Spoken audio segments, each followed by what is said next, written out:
नमस्कार साथियों, मैं Praveen Dubey YouTube channel the GS story पर आप सभी का हार्दिक स्वागत है। समसामयिक घटनाक्रम में आज मैं कुछ प्रश्नों के साथ आपके सामने उपस्थित हुआ हूं और उन प्रश्नों की व्याख्या सहित उत्तर होगा। आज का पहला प्रश्न है कि हाल ही में राष्ट्रीय बाघ संरक्षण प्राधिकरण NTCA ने किस राज्य में रामगढ़ विषधारी वन्यजीव अभयारण्य को बाघ अभयारण्य के रूप में मंजूरी दी? ऑप्शन है बिहार, पंजाब, राजस्थान और झारखंड। अब इसके उत्तर की तरफ पढ़ते हैं हम लोग। तो ये जो हमारा राष्ट्रीय बाघ संरक्षण प्राधिकरण है NTCA, इसकी तकनीकी समिति ने राजस्थान के रामगढ़ विषधारी वन्यजीव अभयारण्य को बाघ अभयारण्य बनाने की मंजूरी दी है। इसके साथ ही रामगढ़ विषधारी वन्यजीव अभयारण्य राजस्थान का चौथा टाइगर रिजर्व यानी बाघ अभयारण्य बन गया। यह भारत का 52वां टाइगर रिजर्व होगा। राजस्थान में अन्य 3 टाइगर रिजर्व सवाई माधोपुर स्थित रणथंभौर टाइगर रिजर्व, अलवर स्थित सरिस्का टाइगर रिजर्व और कोटा स्थित मुकंदरा हिल्स टाइगर रिजर्व शामिल हैं। यहाँ बाघों की संख्या 90 से अधिक है। अगला प्रश्न है, भारत और किस देश की सेना जून 2021 के अंतिम सप्ताह में पैसेज नेवल अभ्यास आयोजित करने जा रही है? आपके ऑप्शन है चीन, अमेरिका, पाकिस्तान और जापान। आइए अब इसके उत्तर की तरफ हम लोग बढ़ते हैं। तो भारत और अमेरिकी नौसेना जून 2021 के अंतिम सप्ताह में पैसेज नेवल सप्ताह आयोजित करने जा रही है।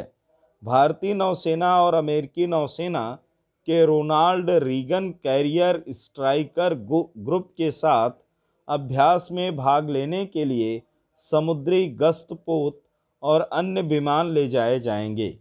पैसेज भारतीय और अमेरिकी नौसेनाओं के बीच नियमित अभ्यास का हिस्सा है।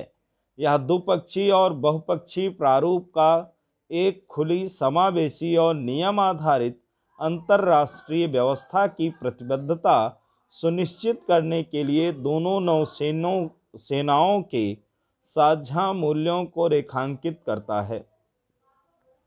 अगला प्रश्न है, हाल के एक सर्वेक्षण में किस राज्य के लोकप्रिय हिल स्टेशन महाबलेश्वर की एक गुफा में कुछ चमगादड़ प्रजातियों में निपाह वायरस के खिलाफ एंटीबॉडी उपस्थित पाई गई?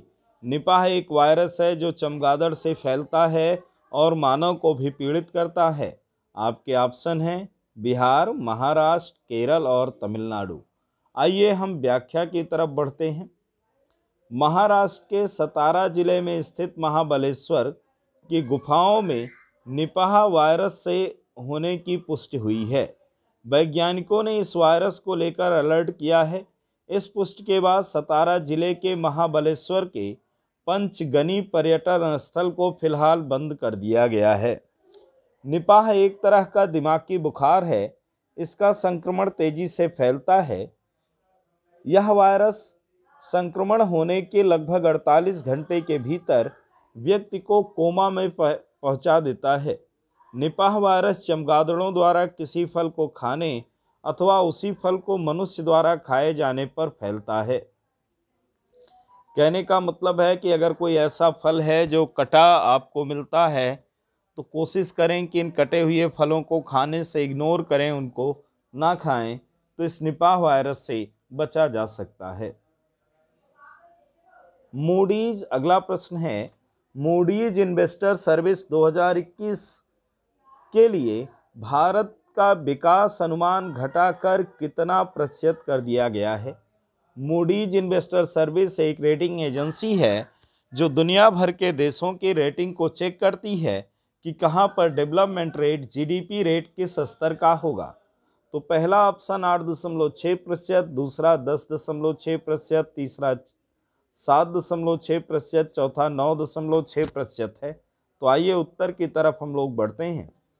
मूडीज इन्वेस्टर सर्विस 2021 के लिए भारत के अनुमान को घटाकर 9.6% कर दिया है, जो पहले 13.9% था। इसके अनुसार 2022 में विकास दर 7% तक सीमित रहेगी।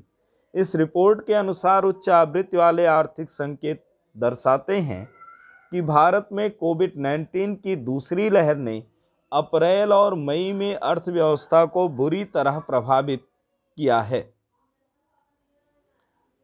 आज का अगला प्रश्न है कि हाल ही में विश्व स्वास्थ्य संगठन WHO ने घोषणा की फरवरी 2021 में गिनी में फैले किस वायरस का प्रकोप अब बंद हो गया है, खत्म हो गया है?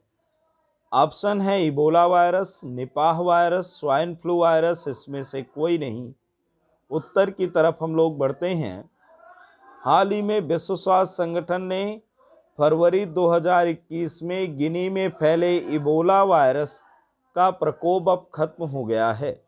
इसकी पहली लहर 2013 से 16 के दौरान इबोला के प्रकोप ने 11,300 लोगों की जान ली थी, जिनमें ज़्यादातर लोग गिनी, सियरा लियोन और लाइबेरिया से थे। इबोला वायरस रोग है जिसे पहले इबोला रक्तस्रावी बुखार के रूप में जाना जाता था। मनुष्य में होने वाली एक गंभीर घातक बीमारी है। यह वायरस जंगली जानवरों से लोगों में फैलता है और मानव आबादी में मानव से मानव में संचरण करता है। अगला प्रश्न,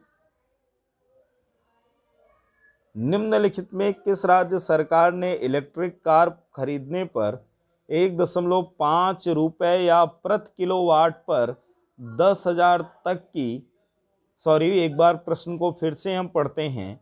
निम्नलिखित में किस राज्य सरकार इलेक्ट्रिक कार को खरीदने पर 1.5 लाख रुपए या प्रति किलोवाट पर 10,000 तक की सब्सिडी देगी? ऑप्शन है गुजरात, बिहार, झारखंड और उत्तर प्रदेश। तो आइए उत्तर की तरफ बढ़ते हैं। इसका उत्तर है गुजरात सरकार ने इलेक्ट्रिक कार खरीदने पर 1.5 लाख रुपए या प्रति किलोवाट पर 10,000 तक की सब्सिडी देगी। गुजरात सरकार की ओर से इलेक्ट्रिक 2 पहिया वाहनों और इलेक्ट्रिक 3 पहिया वाहनों पर क्रमशः 20,000 रुपये और 50,000 रुपये की सब्सिडी दी जाएगी। यह पॉलिसी अगले 4 वर्षों तक लागू रहेगी। इसमें सब्सिडी की राशि डीबीटी के जरिए सीधे कस्टमर के अकाउंट में ट्रांसफर कर दी जाएगी। अगला प्रश्न है, निम्नलिखित में किस देश की सेना ने एक हवाई उच्च शक्ति laser airborne high power laser का सफलतापूर्वक परीक्षण किया जो ड्रोन को मार गिराने में क्षमतावान है? ऑप्शन है इजराइल, नेपाल, चीन और रूस। तो इसका उत्तर है इजराइल। इजरायली सेना ने एक उच्च हवाई शक्ति वाले लेजर का सफलतापूर्वक परीक्षण किया है जो ड्रोन को मार गिराने की क्षमता रखता है। इजराइल के पास पहले से ही बड़ी और अत्याधुनिक रक्षा प्रणाली आयरन डोम है। यह आयरन डोम इम्पॉर्टेंट है, बहुत महत्वपूर्ण है। आयरन डोम है। इस लेजर को एल्बिट सिस्टम के साथ विकसित किया गया है। इसे एक नागरिक विमान में रखा गया था